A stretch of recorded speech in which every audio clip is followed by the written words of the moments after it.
और खबरों की शुरुआत करेंगे इस वक्त की सबसे अहम खबर के साथ। पाकिस्तान के भारत विरोधी टूलकिट का पर्दाफाश हो गया है।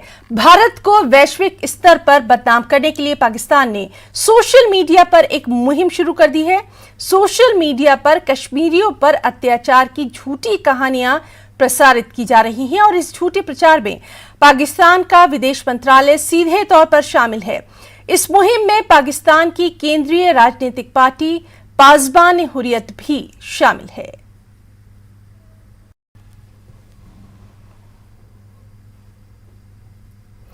और पाकिस्तान के भारत विरोधी टूलकिट का पर्दाफाश होने पर विदेश मंत्रालय ने अपनी प्रतिक्रिया देते हुए कहा कि जम्मू कश्मीर भारत का अभिन्न अंग है। विदेश मंत्रालय ने न्यूज 18 के सवाल का जवाब देते हुए कहा कि जम्मू कश्मीर धारा 370 भारत का अंदरूनी मामला है और पाकिस्तान को इस पर दखल देने का कोई अधिकार नहीं है।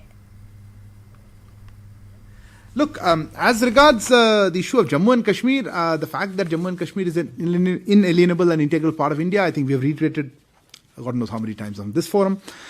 In specific, as Article 370, which also there's a reference to, I think, in some of the comments, social media, as we have said earlier, again, a number of times, these are entirely a matter of India as well as our constitution, and it's a sovereign matter, so we do not see what is the locus on this, and such interference, it does not help at all. This and it does not succeed. Similarly, Shailendra ji, अगर कोई campaign चल रहा है इस तरह से social media, तो trending एक दिन का हो गया तो उससे आई डोंट थिंक कोई फर्क पड़ेगा। तो रियलिटी है और हमारा जो इस तरह का नजरिया है इस पर। राजौरी में हुए आतंकवादी हमले के विरोध में गुरुवार को अखनूर पूर्ण रूप से बंद रहा। कल व्यापार मंडल की तरफ से दी गई कॉल पर आज बाजार के व्यापारियों ने अखनूर को बंद रखा। लोगों ने जबरदस्त प्रदर्शन किया। लोगों ने प्रदर्शन के दौरान ये मांग की कि सरकार को चाहिए जल्द से जल्द इन आतंकवादियों के ऊपर नकेल कसी जाए। टारगेटेड किलिंग जो है हिंदुओं की गई। इससे पहले अगर हम बात करें तो जिस तरह से कश्मीर में छांट कर हिंदुओं को मारा जा रहा था, और उसके बाद नव वर्ष पर राजौरी के ढांगरी में जिस तरीके से 6 लोगों की निर्मम हत्या की गई है, उसके विरोध में अखनूर व्यापार मंडल की तरफ से कल बंद की कॉल दी गई थी, जिसका आज संपूर्ण असर जो है अखनूर में देखा जा रहा है। जो एक्ट हुआ है हम उसके खिलाफ हैं और अखनूर शहर में ज़बरदस्त गुस्सा दिखाई दे रहा है। जैसा कि आप देख रहे हैं, अखनूर शहर आज समस्त बंद है। हम आपस में भाईचारा चाहते हैं, परंतु कुछ ताकतें इस भाईचारे को मुकम्मल नहीं होना देना चाहते हैं। हम आप सबसे प्रार्थना करते हैं कि जो शहर के अंदर कोई गद्दार है उसके ऊपर पैनी नज़र रखी जाए और टाइमली उसको बुक किया जाए। और वहीं बीजेपी प्रवक्ता अल्ताफ ठाकुर का कहना है कि पाकिस्तान भारत के खिलाफ प्रचार में कश्मीर को प्रचार के रूप में उपकरण के रूप में इस्तेमाल करने में सफल नहीं होगा। पाकिस्तान पिछले 70 साल से एक प्रोपेगेंडा और नाकाम कोशिश कर रहा है। बार बार वो इंडिया पे उंगली उठाने की कोशिश कर रहे थे। जहाँ तक जम्मू कश्मीर की बात, पाकिस्तान बार बार कह रहा है कि आज उसने जितने भी एम्बेसीज उसके बाहर के कंट्री में हैं, वहाँ एक प्रोपेगेंडा के ज़रिए वो ये कहना चाहता है कि कश्मीर में जुल्म हो रहा है। लेकिन जहाँ तक कश्मीर की बात है, जम्मू कश्मीर की बात है, जम्मू कश्मीर में अमन है, हालात ठीक है। तीन पेटोरन के इलेक्शन और लोगों ने बढ़ चढ़ कर में हिस्सा ले लिया। अब पाकिस्तान की ये पुरानी आदत है कि गलत प्रोपेगेंडा के ज़रिए कश्मीर में लड़कों को बहलाना या दुनिया के सामने झूठ कहा। प्रोपेगेंडा बंद करो और अपने लोगों की जो रोजी रोटी है उसका आप बंदोबस्त करिए। कश्मीर के सपने देखना बंद करो, जम्मू के सपने बंद करना।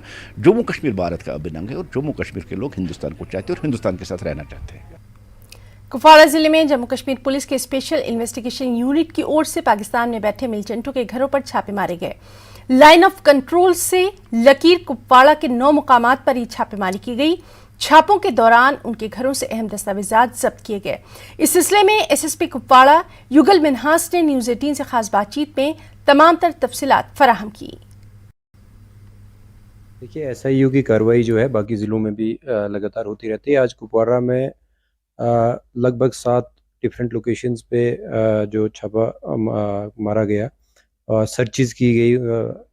ये सर्चिज उन जगहों पे की गई या उन घरों की गई कि जो घर कहीं ना कहीं जो 8 लोग पाकिस्तान में टेररिस्ट एक्टिविटीज़ में इन्वॉल्व हैं, जो यहाँ के रहने वाले हैं और वहाँ से टेररिस्ट एक्टिविटीज़ को यहाँ बढ़ावा दे रहे हैं। उनके घरों उनके जो सस्पेक्टेड रिश्तेदार जो थे, जो हमें लगता है कि उनके साथ लगातार राब्ते में हैं, उनके घरों में ये सर्चिज़ की गई और कुछ वाइटल क्लूज़ या एविडेंसेस जो हैं वो इकट्ठा किया गए हैं।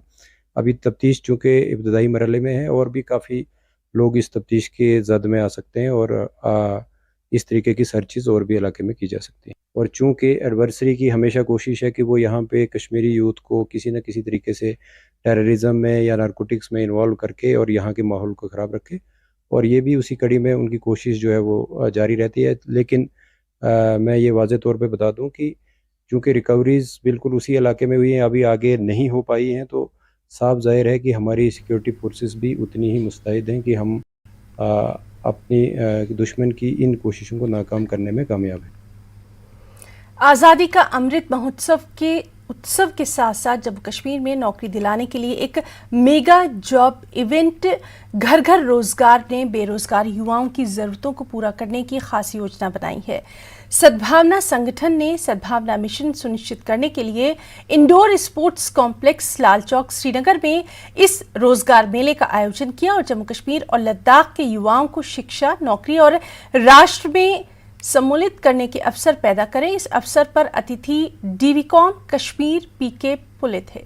उन्होंने कहा कि कश्मीर के युवाओं में प्रतिभा या योग्यता की कोई कमी नहीं है, ऐसी कंपनियां उन्हें मंच प्रदान करेंगी और सद्भावना के लक्ष्यों को पूरा कर सकती हैं। इसके अलावा उन्होंने कई मटन की दुकानों को जब्त करने का भी उल्लेख किया और कहा कि हम उन थोक मटन डीलर्स के खिलाफ सख्त कार्रवाई करेंगे जो कि पंजीकृत नहीं है।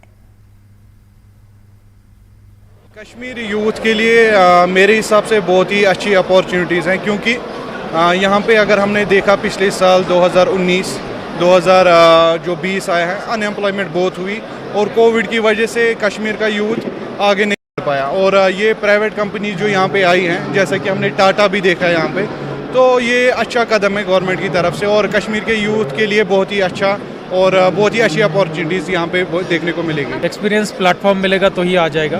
ऐसे कंपनीज जो है उनको प्लेटफॉर्म अवेलेबल कराएगी। मुझे लगता है कि वो मकसद जो है, जिस मकसद के लिए गुडविल ऑर्गेनाइजेशन जो कहती है कि तालीम से तरक्की तक, उनका मकसद फुलफिल हो सके, उसमें जो है गवर्नमेंट रेट उनको लागू होता है कि जो गवर्नमेंट सिस्टम को मानते हैं ना। तो आप मेरे ख्याल से उन्हीं को पूछ लीजिए कि कितने का रजिस्ट्रेशन है। बहुत सारों का खास करके होलसेलर का रजिस्ट्रेशन नहीं है, जो कानूनन गलत चीज़ है। हम उनके खिलाफ कार्रवाई करेंगे। वायलू कुंजर में अपनी पार्टी की जानिब से पार्टी का कन्वेंशन मुनक्किद किया गया। इस जलसे में अपनी पार्टी के नायब सदर और सीनियर लीडर गुलाम हसन मीर, रफ़ी अहमद मीर, हल्का इंतखाब पटन के नामजद उम्मीदवार जावेद इकबाल, बेग आफ्ताब, तजमुल अशफाक मीर और दीगर लीडरान ने शिरकत की। लोगों की बड़ी तादाद इस जलसे में मौजूद रही। इस जलसे से रफ़ी अहमद मीर और गुलाम हसन मीर ने खिताब किया। गुलाम हसन मीर ने नेशनल कॉन्फ्रेंस और PDP पर तनकीद की और कहा कि उन्होंने अपने दौरे इक़्तिदार में यहाँ के लोगों को हर लिहाज से महरूम रखा। मीर ने आने वाले इंतखाबात में अपनी पार्टी को यहाँ मौजूद तमाम लोगों से कामयाब बनाने की भी अपील की। यहाँ टंगमर्ग के लोगों को ये क्रेडिट जाता है, इन्होंने नेशनल कॉन्फ्रेंस को शीशे में अपना चेहरा 2002 को दिखाया। तब से कभी नेशनल कॉन्फ्रेंस यहाँ से न जीते हैं न कभी जीत सकती है, क्योंकि इन्होंने नेशनल कॉन्फ्रेंस को भी आजमाया। पिछली बार गलती से इन्होंने PDP को बदलाव के तौर पर वोट दिया था। अब आपने खुद देखा, ये खुद इस बात का एतराफ करते हैं कि हमसे गलती हो गई है, अब गलती कभी नहीं दोहराएंगे। तो ये बात है, टंगमर्ग ने जो सियासत शुरू की है वो फिर जम्मू कश्मीर में अपना रंग दिखाती है। और इस वक्त आप देखेंगे अगर इलेक्शन होते हैं तो अपनी पार्टी हर जगह पे जीत जाएगी। स्वच्छता पर सरकार बेहद संजीदा है और आज तक इस पर कई मरतबा कई अभियान भी चलाए गए। कई बार कई तरह की कॉन्फ्रेंसेस भी आयोजित की गई, मगर पहली मरतबा बडगाम में स्वच्छता पर खास बहस हुई। यहाँ लोगों ने अपनी अपनी राय रखी और माहौल को कैसे गंदगी से पाको साफ रखना है, इस पर यहाँ पर खास बातचीत भी हुई। देखिए हमारे साथी आबिद हुसैन की स्पेशल रिपोर्ट।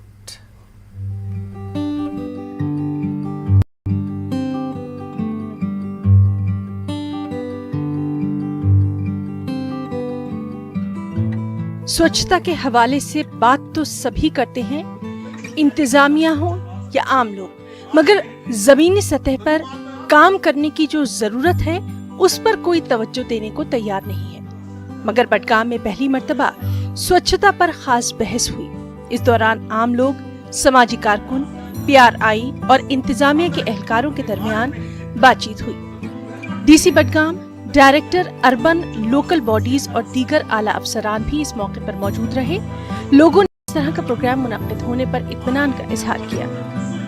देखिए, पहले तो डिस्कशन होता ही नहीं था, पहले इतना सीरियस नहीं था, खाली थोड़ा सा प्रोग्राम करते थे, कुछ फोटोग्राफ उठाते थे, हाथ में झाड़ू वगैरह लेते थे, दिखाते थे कि स्वच्छ भारत मिशन का प्रोग्राम चल रहा है। बट मुझे लगता है कि डीसी बडगाम जो है, he is very serious about sanitation. इसमें बहुत सारे लोग आए थे, उनने अपने सजेशंस रखी, गवर्नमेंट ऑफिशियल्स भी थे, सिविल सोसाइटी मेंबर्स भी थे, मीडिया के लोग भी थे, आपने भी बात की, मैंने भी बात की, एक डिस्कशन स्टार्ट हुआ। अब इसके बाद क्या होगा, सेकंड फेज में हमको इमाम साहिबान की ट्रेनिंग करनी पड़ेगी, ताकि जो हमारे क्या बोलते हैं रिलीजियस स्कॉलर्स, वो भी इसके बारे में बात करें, फ्राइडे सरमन्स में बात कि हर कोई मजहब जो है सफाई के साथ है। तो इसलिए हमको जो है इस इशू के लिए मजहब का सहारा भी लेना चाहिए अच्छे काम के लिए। जो आज यहाँ पर डिबेट हुई है डीसी ऑफिस बडगाम में, तो हम इस पे बहुत खुश है कि ये जो है बहुत अच्छे से आज हुआ है। तो गवर्नमेंट को भी चाहिए कि जो आज यहाँ पे डिबेट हुई, जो उन्होंने बोला, हमने उनको सजेशंस दी, आगे इन पे थोड़ा ना स्टेप करे कि इन पे काम होना चाहिए। ये ऐसा नहीं है कि आज यहाँ पर हमारा मीडिया हो गया, फोटो शूट हो गया, ऐसा नहीं होना चाहिए। तो अगर ये आइडियाज हमारे यहाँ बडगाम में इम्प्लीमेंट हो जाएंगे, यकीनन हमारा जो ये बडगाम है ये ग्रीन बन जाएगा। इंतजामिया का कहना है कि उनका मकसद साफ है कि बडगाम को ग्रीन बनाया जाए। इंतजामिया ने हालांकि अब तक स्वच्छता के हवाले से कई प्रोग्राम भी चलाए, मगर जमीनी हकीकत अभी भी नहीं बदली है। डीसी बडगाम सैयद फखरुद्दीन हामिद ने वाज़ेह तौर पर कहा कि जब तक लोग साथ नहीं देंगे तब तक सब कुछ नामुमकिन है। ऐसा काम है जब तक लोगों की पार्टिसिपेशन में हो, ये 100% अचीवेबल नहीं है। मैं आपको एग्जांपल दूंगा, आप भी खुद देखते होंगे, हमारी जो डिपार्टमेंट के लोग हैं वो एक पंचायत पूरा क्लीन करते, लेगेसी वेस्ट सेग्रीगेशन शेड बने हैं, लेकिन फिर भी लोग अगले दिन कहीं और डाल देते हैं, और जिससे पूरा डिमोटिवेशन भी होती है जिन्होंने वो किया है, और फिर ऐसा भी लगता है कि हुआ नहीं। तो इसमें ये ट्रेनिंग ज़रूरी है, क्योंकि लोग सेंसिटाइज होंगे, उनको पता चलेगी अपनी जिम्मेवारियाँ क्या है, सपोर्ट कैसे करना है, कोऑर्डिनेट कैसे करना है, और ये बिल्कुल अचीवेबल है और अनकरीब इसके नतीजे भी सामने आएंगे। स्वच्छता पे आज तक कई मरतबा कई कॉन्फ्रेंसेस हुई, लेकिन बडगाम में आज जिस तरह से ये डिस्कशन हुआ वेस्ट पे, किस तरह से हम वेस्ट को मैनेज करेंगे, लोगों ने भी काफी खुशी का इजहार किया, लोगों ने अपनी राय दी। लोगों का कहना है कि अगर इस तरह का प्रोग्राम आने वाले वक्त में भी होगा, और यकीनन अगर जो यहाँ सजेशंस ली गई अगर उन पे अमल किया जाएगा, तो आने वाले वक्त में जो इंतजामिया का मकसद है ग्रीन बडगाम बनाने का, वो पाई तकमील तक पहुंचेगा। जरूरत है इन आइडियाज पे अमल करने की, और जमीनी सतह पर जो भी आइडियाज है, जो भी काम है, उसे इंप्लीमेंट करने की, ताकि इंतजामिया का मकसद ग्रीन बडगाम बनाने का पूरा हो। न्यूज़ 18 के लिए बडगाम से मैं आबिद हुसैन। खबरों में यहां रुकना चाहेंगे एक छोटी सी ब्रेक के लिए, जल्द लौटेंगे। और ब्रेक के बाद जम्मू कश्मीर, लद्दाख और हिमाचल की खबरों में एक बार फिर से आपका बहुत स्वागत करते हैं। Jammu Kashmir women's cricket team under 15 में हिस्सा लेने पर सांबा जिले के गांव की 14 वर्षीय शीतल देवी का गांव पहुंचने पर भव्य स्वागत किया गया। Sheetal Devi Jammu Kashmir under 15 women's team की फास्ट बॉलर हैं। गुजरात में आयोजित under 15 women's one day cricket tournament में शीतल ने 5 मैचों में 14 विकेट झटके। शीतल के गांव पहुंचने पर गांव के लोगों ने ढोल नगाड़े बजाकर अपनी इस लाडली का स्वागत किया, और उनके माता पिता ने कहा कि उन्हें अपनी इस बेटी पर बहुत गर्व है। वो चाहते हैं कि उनकी बेटी जम्मू कश्मीर के साथ साथ देश का भी नाम खूब रोशन करे।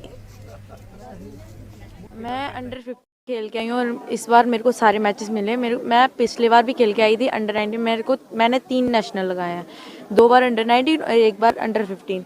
पहली बार मेरे को कोई मैचेस नहीं मिले। मैंने सीनियर से देखा कि कैसे खेलते हैं, कैसे मिल क्या चल रहा है यहाँ पे, और मेरे को बहुत सपोर्ट की थी टीचर्स ने, सारे मैनेजर वगैरह सब ने सपोर्ट की थी। मैं तो बहुत खुश हूँ। मैं खुशी मिली है, अभी मेरा परिवार जो सारा इंदा गुरु दा आदर बड़े खुशी दा मनाया बच्चे दे चलो अ'ऊं सारे बच्चें गी इ'यै आखना चाहंदा कि अपने माँ बाप दे कहने पर चलिए कुछ आगे बढ़ना चाहते। उन्होंने नाम रोशन किया माँ बाप का और ग्राम का। आज इन्ना बड़ा स्वागत होया कनेहा लगा तुहानू? हाँ जी ठीक लगा। हाँ अस कहने भी साड़ी बच्ची ने नाम रोशन माँ बाप का किया और भी करन साढ़े गाँव दियाँ। मेरे ग्रां दा पूरे दा सहयोग होया होआ है सारे उन्हें आख्या जेह्ड़े असें उन्हें आख्या धन्नवाद करा दे न। अस इस्सै खुशी दे विच जेह्ड़े असें उन्हें आख्या बड़े खुश हाँ। 3-4 दिन के बाद इसने कंप्लीट एक्शन करने के बाद बॉलिंग फेंकना शुरू कर दी थी। लगभग 6 महीने के बाद इसने पहला अंडर-19 खेला और इस साल इसने अंडर-19 खेला। बहुत टैलेंट है इस बच्चे में। प्लेटफॉर्म की कमी है, गाइडेंस की कमी थी। इस गांव के अंदर बहुत ऐसे बच्चे हैं आप इमेजिन नहीं कर सकते। 10 साल के बच्चे ऐसे हैं, आप ऐसा क्रिकेट खेलते हुए दिखेंगे आपको कि आपको जम्मू में एकेडमी के अंदर। शोपियां जिले के विभिन्न इलाकों में गुरुवार को जिला अध्यक्ष मोहम्मद यूसुफ भट्ट की मौजूदगी में दर्जनों लोग भाजपा में शामिल हो गए। भट्ट भी विभिन्न क्षेत्रों के दौरे पर थे। कई प्रतिनिधि मंडलों से वो मिले और उन्होंने अपनी शिकायतें रखी। विशेष रूप से उप जिला अस्पताल किलर में कोई जनरेटर नहीं है और चेक किलर में पीने के पानी की कमी है। हालांकि भट्ट ने उन्हें आश्वासन दिया कि उनकी सभी मांगे और शिकायतों का जल्द से जल्द निवारण किया जाएगा। अलग अलग क्षेत्रों के लोग बीजेपी में शामिल हुए हैं। भट्ट को हाल ही में शोपियां के जिला अध्यक्ष के रूप में नामित किया गया था। उनके शामिल होने के बाद कई सौ लोग शोपियां जिले में से पार्टी कैडर में शामिल हो गए हैं।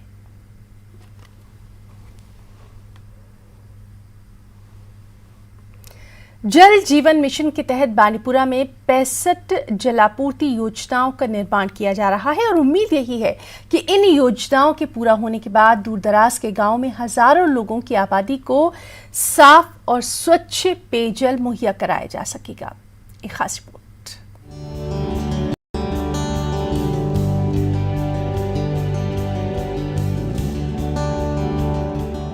जल शक्ति डिवीजन बांडीपुरा में हालिया कुछ महीनों में कई वाटर सप्लाई स्कीमों का तामीराती काम शुरू किया गया है। जल जीवन मिशन के तहत तामीर की जा रही 65 वाटर सप्लाई स्कीमों पर 2 अरब 71 करोड़ रुपए खर्च किए जा रहे हैं। महकमे के मुताबिक इन स्कीमों के दौरान मुख्तलिफ अक़साम के रिजर्वायर, फिल्ट्रेशन प्लांट और 13 के करीब बोरवेल तामीर किए जा रहे हैं। उम्मीद की जा रही है कि इन स्कीमों की तकमील के बाद गाँव देहात की एक वसी आबादी मुस्तफीद होगी।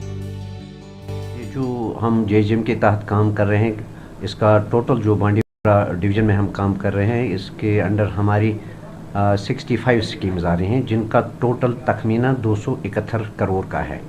डीएपी इसका जो डिस्ट्रिक्ट एक्शन प्लान वो 271 करोड़ का पास हुआ है। उसके अंडर हम 65 स्कीम्स पे काम करना है जिसमें हमारे 25 रैपिड सेंट फिल्ट्रेशन प्लांट बनाने हैं, 12 स्लो सेंट फिल्ट्रेशन प्लांट बनाने हैं, 65 हमारी रेट्रोफिटिंग स्कीम्स हैं, पाइप नेटवर्क, और इसमें 13 बोरवेल्स भी है। तो एक्चुअली जो मेरी कॉन्स्टिट्यूंसी है 15 पंचायतों पे मुश्तमिल है, वहाँ बांडीपुरा में सबसे ज़्यादा काम चल रहा है क्योंकि वहाँ जो मेरा इलाका है वहाँ से जो अरन नाला, खुंदरी नाला, बाकी जितने भी चश्मे विश्मे ज़्यादातर वहाँ ही है। इसी वजह से वहाँ ज़्यादा काम चल रहा है, बहुत अच्छी तरीके से चल रहा है। यहाँ का जो एडमिनिस्ट्रेशन का हम सपोर्ट करें, मेरे PRIs, सरपंच साहिबान, पंच साहिबान जो भी है वो उनके भरपूर मदद है। यहाँ ये बात काबिल जिक्र है कि दूर दराज गाँव देहात में लोगों को पीने के पानी के हवाले से हमेशा मुश्किलात का सामना रहा है और दुश्वार गुजार पहाड़ी सिलसिलों और सख्त मौसमी हालात के चलते पहले से मौजूद वाटर सप्लाई स्कीमें, खासकर पाइपलाइनों का नेटवर्क ज्यादा देर पास साबित नहीं हुए हैं। तहम अब कोशिश की जा रही है कि जल जीवन मिशन के तहत हर घर तक नल के जरिए साफ पानी पहुँचाने का काम मेयार और उम्मीद के मुताबिक होगा। हमारे जो टोटल हाउस होल्ड्स हैं हमारे बांडीपुरा में 27,846 हैं, तो जिसमें हमें 17,802 कवर हुए हैं ऑलरेडी जिनको हम पानी दे रहे हैं। तो अंडर जेजीएम हमें 10,044 और करने हैं, तो उसके बाद हमारा ये हो जाएगा कि हर घर तक हम पानी, इसमें जो सिस्टम है वो ऑनलाइन हो रहा है, जैसे कि PDD में सिस्टम है, तो फिर ऑटोमेटिकली हर घर तक जब हम पानी पहुँचाएंगे तो हर घर को मैंडेटरी है कि इनको एग्रीमेंट करना ही करना है। महकमा जल शक्ति के मुताबिक काम के मेयार पर बारीक बीनी से नजर रखी जा रही है और हर घर तक पानी पहुंचाने के बाद सार्फिन को महकमा जल शक्ति के साथ वाटर कनेक्शन का एग्रीमेंट करना होगा और इसके बाद ऑनलाइन सिस्टम से जुड़कर वाटर टैक्स भी अदा करना होगा। न्यूज़ 18 JKLH के लिए बांडीपुरा से मोहम्मद सईद की रिपोर्ट। प्रमुख सचिव उद्योग और वाणिज्य प्रशांत गोयल IAS के मार्गदर्शन पर वीरवार को पहली बार जिला स्तरीय हथकरघा एक्सपो की शुरुआत की गई और इस बेहद खास मौके पर एक्सपो का उद्घाटन निदेशक हस्तशिल्प और हथकरघा जम्मू डॉक्टर विकास गुप्ता और प्रबंध निदेशक हस्तशिल्प और हथकरघा निगम अतुल ने किया। एक्सपो का विषय मेरा हथकरघा मेरा गौरव रहा, जो कि जम्मू संभाग के विभिन्न जिलों के हथकरघा विभाग की उत्कृष्ट कला और शिल्प को प्रदर्शित करता है। एक्सपो एक सप्ताह 5 जनवरी 2023 से 11 जनवरी तक चलेगा।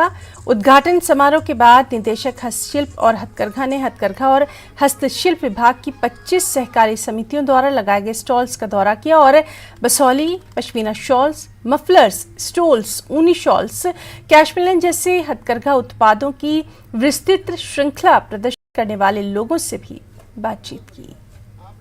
वोकल फॉर लोकल का जो नारा भी ऑनरेबल प्राइम मिनिस्टर साहब ने दिया है, उसी चीज़ को हम आगे बढ़ाते हुए हमने इन आर्टिजन्स और वीवर्स को एक मौका दिया है, एक प्लेटफॉर्म दिया है कि ये अपने प्रोडक्ट्स को डिस्प्ले करें और साथ साथ में ये उनको सेल भी करें, ताकि जो पूरे साल का इनका जो काम है, इनकी जो मेहनत है, उसमें इनको अपनी जो इनको रेवेन्यू मिलना चाहिए वो इनको मिले और अपना लाइवलीहुड ये लोग जनरेट कर सकें। हमें गवर्नमेंट जो है जो स्टॉल वगैरह हमें पेश करते हुए प्लेटफार्म दिया उन्होंने काम करने के लिए, कि आप काम करने के लिए, और हमें 10% गवर्नमेंट रिबेट भी देती है और काफ़ी जाने के हमें गवर्नमेंट हेल्प करती है। जैसे सोसाइटी अब जो नई सोसाइटियाँ बन रही हैं उनके लिए लाख रुपया भी हमें दे रही है गवर्नमेंट। 50,000 पहले देती है, 50,000 बाद में देती है 6 महीने के बाद। तो अच्छा जाने के हमें जो। मेरा नाम बिट्टू राम है, मैं बिछोड़ी दा आया। सानू सरकार की तरफों फ्री स्टॉल मिलती है तो असी सेल करते हैं, लोग आते हैं, सरकार बड़ी हेल्प करती है साड़ी, तो अपनी रोजी रोटी कमाई करते हैं। जिला डोडा के दूरदराज इलाके गुंडाना ब्लॉक धरा गांव में NTPHC भवन का निर्माण कार्य अधूरा छोड़ दिया गया। इस भवन का काम अधूरा छोड़ा गया। लोगों के मुताबिक सरकार ने यहां काम तो शुरू किया, ठेकेदार ने भी काम किया, लेकिन राजनीतिक दबाव की वजह से अब ये काम बंद कर दिया गया। लोगों के मुताबिक निर्माण न होने से यहां के लोगों को काफी परेशानी हो रही है और NTPHC भवन का काम जल्द से जल्द शुरू करने की स्थानीय लोगों ने मांग की है। तकरीबन 2000 दरख्त थे, गौशाला थे यहाँ। हमने अपनी मीटिंग करके मुफ्त में ये इनको उठवा दिया। किसके लिए? अवाम के लिए, अपने इलाके के फ़ायदे के लिए, मुफाद के लिए, गर्मियों के लिए। वो शेड हमने यहाँ से उठवा दिए। फलदार बूटे थे यहाँ, अखरोट के दरख्त थे, खुबानियाँ थी यहाँ बहुत बड़ा, ये हमने मुफ्त में दे दी। ठेकेदार ने काम भी लगा दिया, लगभग कोई 15 दिन यहाँ पे काम लगा। 15 दिन के बाद यहाँ से उन्होंने बोला नहीं जी, हमें यहाँ से वो रिपोर्ट आई है कि यहाँ पे ये इन्वेल्ड है, ये जगह इन्वेल्ड है यहाँ बनाने के लिए NTPHC।